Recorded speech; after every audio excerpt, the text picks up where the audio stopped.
Hello mga kabibig! Welcome back sa ating bagong YouTube channel. Ito ang pinakamaingay ng YouTuber sa balat ng YouTube. Ako si Kabibig, maglabag-labag na siya with evidence. Ito na kabibig. Binulgar na pinasabog ni Attorney Glenn Chong ang sekreto kung paano dinaya ni George Garcia ang halalan. Nako, madami palang magsasampa ng kaso, mga lawyer ay nagkaisa para sampahan ng kaso si George Garcia, mga kabibig.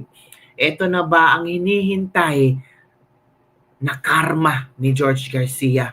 Maraming mga Pilipino ang sumisigaw na dapat na talagang parusahan si George Garcia kasi halata naman talaga na meron talaga siyang ginawang kabalastugan noong 2025 election.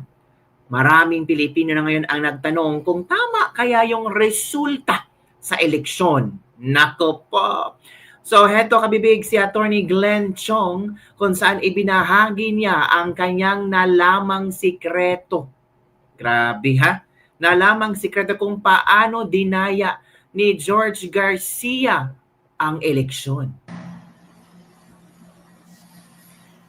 Magandang araw po sa inyong lahat mga kababayan.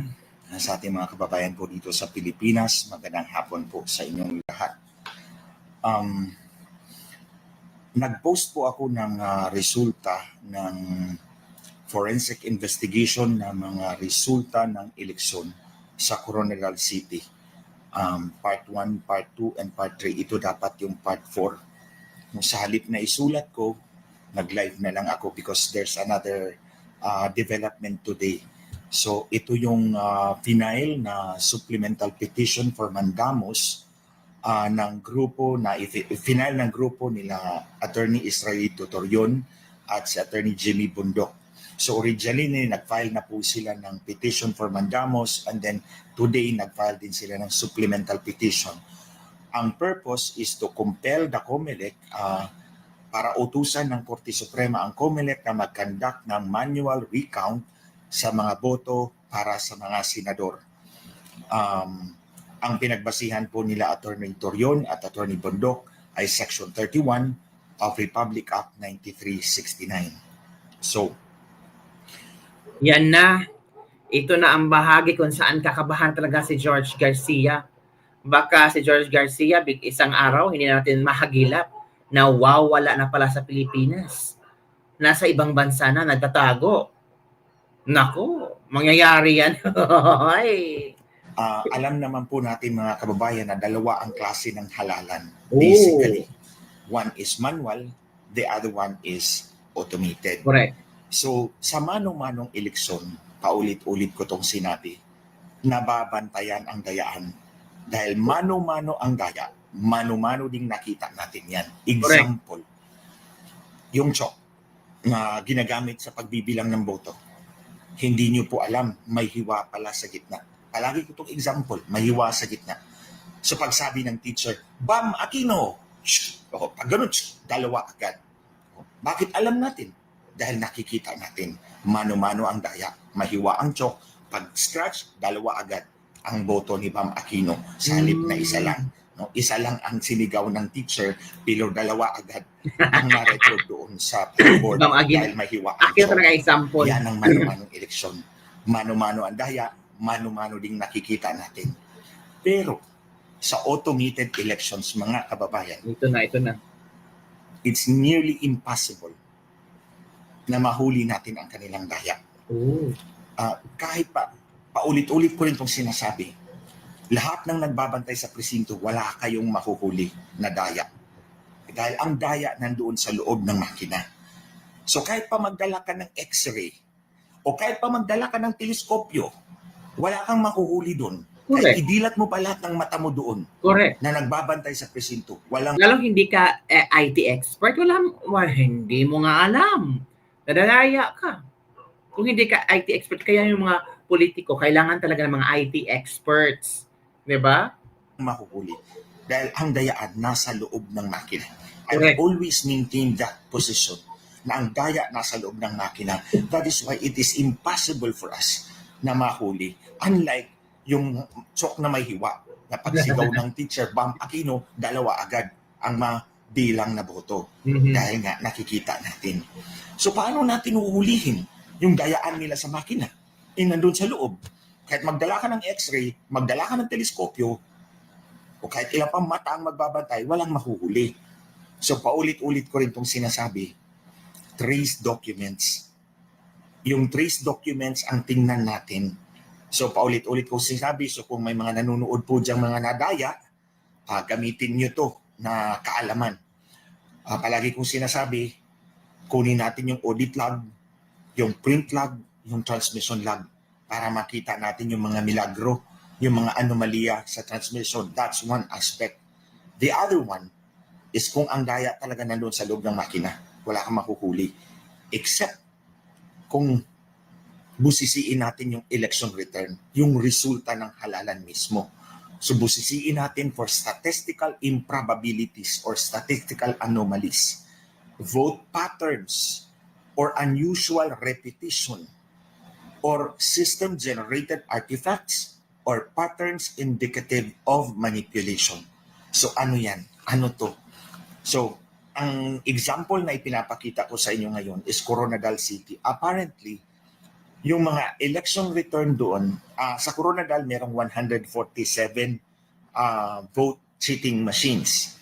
So, 147 lang yung makina nila, so 147 yung resulta. So, ito yung dataset. Tandaan nyo yan, dataset. Ang values ng dataset, ito yung election result. Okay? So, pinakita ko, apparently, merong nag-conduct ng forensic investigation at pinadalan ako ng kopya ng report. At dinerify ko yung mga data, yung dataset at yung values doon sa dataset, yung resulta ng eleksyon. So, hindi po ito akin, ha? May gumawa po ito, mga eksperto, professional. So, ang sa akin lang is, i-share ko po sa inyo today para alam ninyo na ito pala talaga ang nangyayari sa eleksyon natin. So, if you review my post for the past 2 days, ang unang pinakita ko, si Governor A. Meron ding Congressman A at meron ding Mayor A. So, ito si Governor A, ito si Congressman A, at ito si Mayor A ay mga kandidato ng Partido Federal ng Pilipinas. Ito yung partido ni Marcos Jr. So, you already have a clue, di ba? So, pinakita ko doon, dyan sa mga post, i-review ninyo, si Governor A, meron siyang boto na 407 sa 4 na presinto. 147 precincts lang yan, mga kababayan. Yung 4 pare-pareho, ang boto niya, 407, 407, 407, 407, tapos meron ding 516. 4 din na presinto. So ito yung sinasabi ko kanina, vote repetition. Vote repetition. Ito yung mga system-generated artifacts, patterns indicative of manipulation. 4 na presinto, parehong resulta, 407. Then there's another 4 na presinto, pareho ang resulta, 516. Hindi lang yan, 61 presinto yan, pare-pareho ang resulta. May 4, 3 at 2. And another case, yung sa kay Congressman A. Meron siyang 447 votes sa 4 na presinto. In all 64 precincts, pare-pareho ang resultang nakuha niya. May 4, 3 at 2. And yung worst, ito yung sa mayor. Yung sa mayor, nakakuha siya ng 507 votes in 5 precincts. And then 442 at 498, bawat 4 pang ibang presinto. 61 precincts. So 61, 64, 61. Ito yung niyari, yung resulta ng eleksyon. Pare-pareho ang resultang binigay sa mga kandidatong ito. So, the chance is 1 in 2.5 million na mangyayari ito. Imposible. Di po ba? 1 in 2.5 million. So, ibig sabihin, pwedeng mangyari isang beses sa 2.5 million na makina. 147 lang yung makina doon. So, ito ipapakita ko sa inyo, bell curve. Okay. Ano ba ang bell curve? Ang bell curve is a graph. Ito graph to, which shows how the values in a data set are dispersed. So, paano yung values sa dataset or paano yung election result sa dataset na 147 machines were distributed. Most will fall along the average. So, nasa average sila. A few will be outliers. So, either extremes dito sa gilid at dito sa magkabilang side. So, kaya, ang tawag sa kanya bell curve kasi para siyang bell. Di ba? So, yung a few will be on the extreme side. So, ito yung paakyat. And then the average will be, ito yung bell na. So, kaya siya bell curve. Now, meron kayo papakita sa inyo na graph. This graph, resulta to ng eleksyon ng 2010. Resulta to ng eleksyon ng 2010 for Vice Mayor. 3 kandidato dito. Si Vice Mayor A, B, and C. Ito dapat ang healthy na bell curve.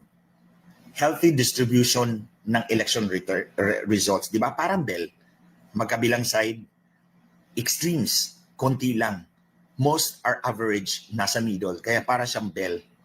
Now, papakita ko ulit sa inyo. Ito yung healthy distribution. Walang manipulation to. Now, ito yung resulta sa Coronadal City. Yung blue, yan yung kalaban. Yung yellow, yan yung nanalo for congressman. Okay? So, nakikita ninyo? Hindi siya bell. Hindi siya mukhang bell. Ito may ano to eh. May hard ceiling to. May hard ceiling to. Hindi siya lumagpas ng 450 votes. Yan. Ito si Blue ha. Ito yung governor, kalaban ng nanalo. Ang nanalo si Yellow. Do you really think it looks like a bell? Yung bell curve niya? Hindi. Ito naman, ganun din. Yung sa congressman to. Yung green ang natalo, yung pula ang nanalo. At sa mayor, ganun din. Oh, bell ba yan? Yan, mukhang bell ba yan? Hindi bell, di ba? Oh.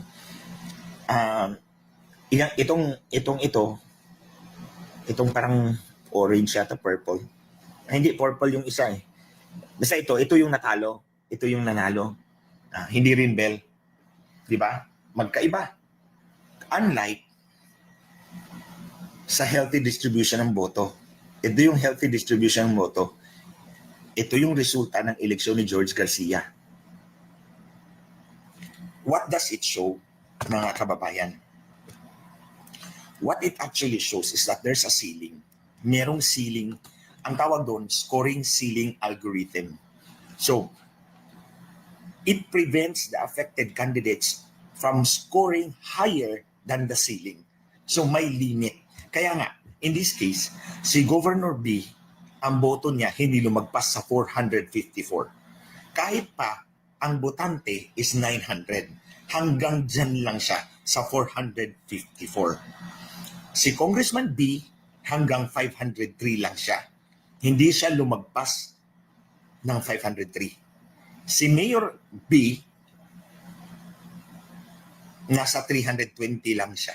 Yung kanyang ceiling, 320. Isa lang yung outlier, 615. Kumbaga, abnormal yun. So, that's the finding. Ito yung finding ng forensic investigation using the election returns, yung resulta ng eleksyon. Hindi siya normal. Ang ginamit nilang test dito, mga kababayan, is Benford Law Analysis, histogram distribution, comparative statistics, Z-score, and C-square analysis yata yun. No? Apat tong ginamit nila. So, dito mapipinpoint natin na sa local, iba naman yung sa senador. Kasi yung sa senador, I maintain na yung 5 million na binawas nila sa mga kandidato, hindi yun duplicate election return. Makikita natin sa transmission data na kayang i-reject ng makina yung multiple transmission. So ito ay pinasinungalingan nito si George Garcia. Sabi niya, nagbawas kami ng boto, about 5 million, dahil nagdoble yung election return. Pero ang makina will show na capable siya na i-reject yung multiple transmissions. Isa lang talaga ang tatanggapin niya. Kung isa lang ang tinanggap niya, walang duplicate at hindi dapat nagbawas. So ito yung para sa senador. Pero itong pinakita ko sa inyo, local to.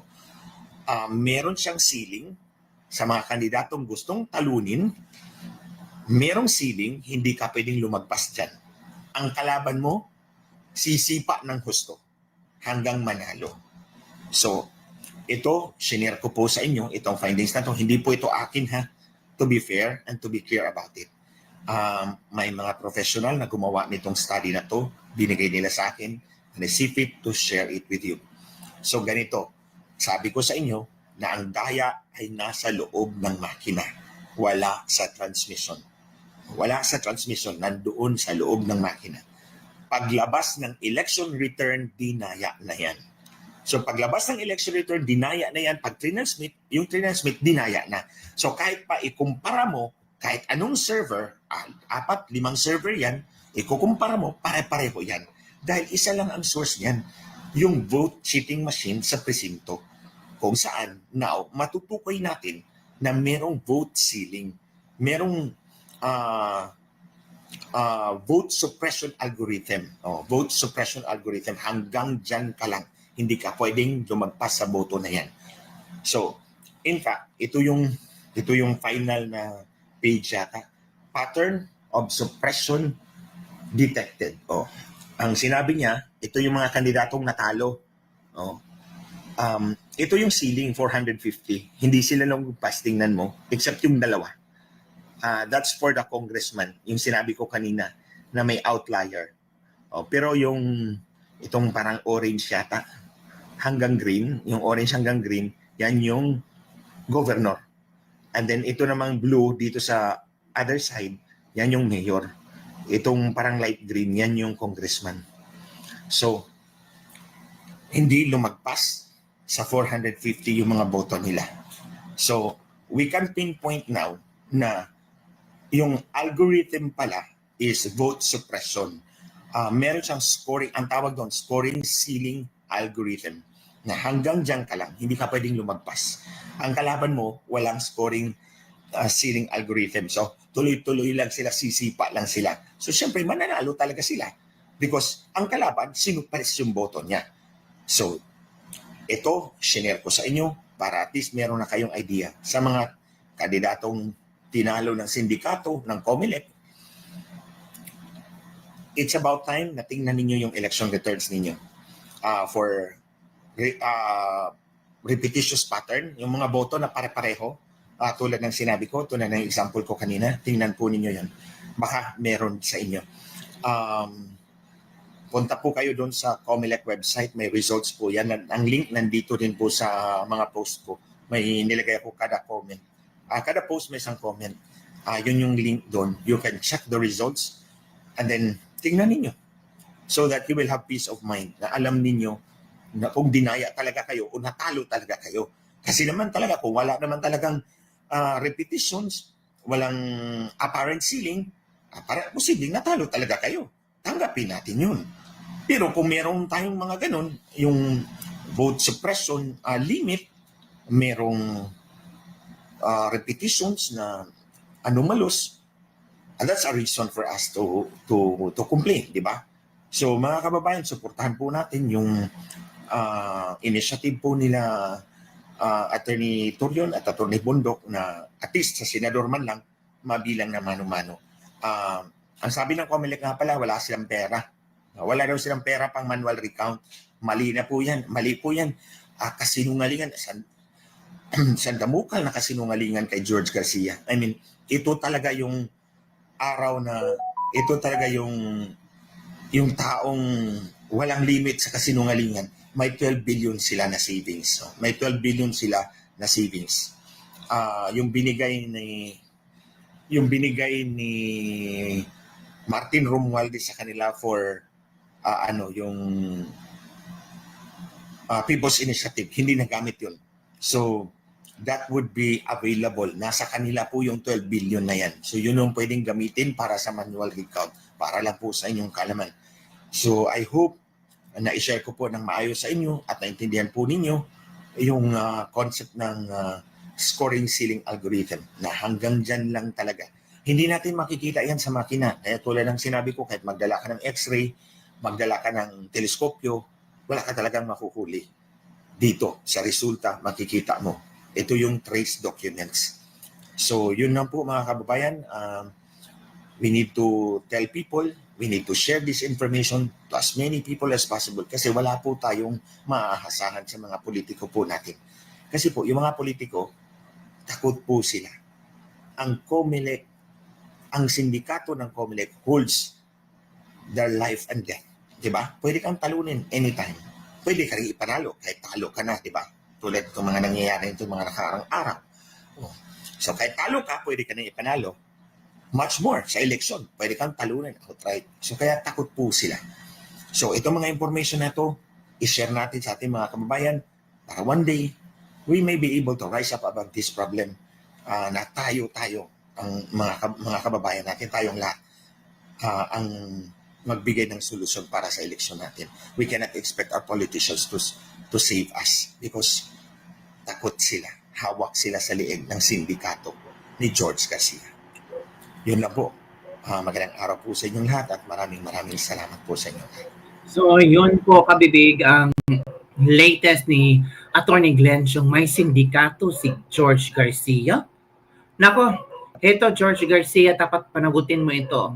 Si Attorney Respicio ay nagsalita na rin mga kabibig hingil dito. Nakinig kayo kabibig ha ni sino ba ako? Nasaan ba iyon? Hanapin ko muna kabibig ha yung video ni Mr. Yao Talker tungkol kay Attorney Respicio kung saan talagang wala na talaga. Lalaban na talaga mga kabibig. Ito na. Let's watch this. Dito sa forum na ito, pag-usapan ang mga pagkakamaling nangyari ngayong eleksyon na ito para hindi na makulit sa 2028. Latest po, umami na po si Chairman George Garcia. Nag-usap na pala talaga sila ng congressman na tumatakbo noon sa buhol. At sinabi niya, kailangan mo ng 300 million pesos para manalo. Pero sabi ni Chairman George Garcia, na-misunderstood daw siya. Sir, hindi nga. Kasi kapag papakinggan mo, kailangan mo ng 300 million pesos para manalo. Parang extortion. Tama. Parang nagsasuggest, kabayaran mo na lang ako ng 300 million pesos para manalo ka ngayong eleksyon. Bayahin na lang natin ngayong eleksyon. Pero misunderstood daw si Chairman.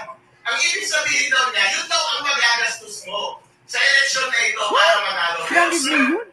Ang allowed na gastos lang ng isang congressman ay 3 pesos kada botante. Tama. At 300,000 lang ang botante doon sa distrito niya. Ibig sabihin, ang gastos, 900,000 lang dapat. Bakit mo sinabing 300 million? Tapos sa pag-file namin sa Supreme Court, marami kong malapit na report kay Atty. Harold Respicio na pareho po ang experience. Agad. At sir, merong na-record na mataas na opisyal doon sa COMELEC. Huwag mo na natin pabitin ngayon. Dahil yung record na yan ay lalabas. Meron po, napatunayan po na tumanggap na 25 million pesos mula sa isang local candidate. Ang problema, tumanggap din mula sa kabilang kandidato. Ang problema ngayon, sinisigil na sir. Nasaan na yung ibinayad namin sa inyo? Sabi, i-refund na lang daw. Patay ka talaga Hala, George refund. Garcia. Yung pagmamanipula na pinagagagawa mo, halata na namin simula pa eh. No? Tapos yung mga pagpapadisqualify mo sa mga nanalo at pinanalo mo yung mga natalo, di ba, something fishy talaga. Okay. And believe talaga ako kay Attorney Respicio. Talagang Kay Attorney Harold, Galing. believe talaga ako sa kanya. Talagang nanalo yan Nanalo yan as Vice Vice Mayor. Mayor. Pero hindi pa rin niya binibitawan kasi nakikita niya talaga na may anomalya. And may mga videos daw at ebidensya. Nako, delikado. lutuin mo pa, George Garcia. So, yun kabibig. Madami na palang evidence. So, paano yan? Lalabas na. Meron pang 25 million. Pero yung bunagbayad, natalo. Paano yan? Sinisingil na. Si George Garcia. So yun lang muna kabibig ang ating lebak-lebak for the day. May sindikato pala itong si George Garcia, sabi ni Attorney Glenn Chong. Olo ko. Bye everyone. See you next time.